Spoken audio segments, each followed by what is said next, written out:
ఏకంగా గతమే గుర్తొచ్చేసింది. My bad luck. ఏం చేద్దాం? సరిపోయారు అందరూ. ఏం జరిగినా మన మంచి కోసమే అంటారు కదా. ఇదే కాబోలు. పిన్ని ఇప్పుడు ప్రశాంతంగా ఉంది, కానీ ఆకలి అవుతుంది బాగా. తినడానికి ఏమన్నా పెట్టువా? ఇంట్లో ఏం లేవు శుభలక్ష్మి. అవునా? ఏమీ లేవా? ఆహా. సరే, అన్నం ఉందా? ఉంది. పెరుగు ఉంది. మరి ఇంకేం కావాలి పిన్ని? పెట్టేసేయి.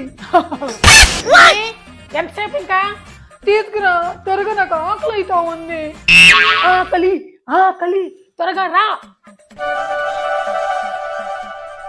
ఇగో పచ్చిమిరకాయలు అడిగినగా తిను. ఇప్పుడు ఏంటది?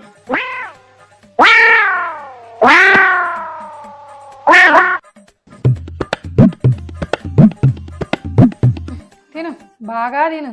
అసలే కరోనా పడి ఉన్నావు ఈ మధ్య.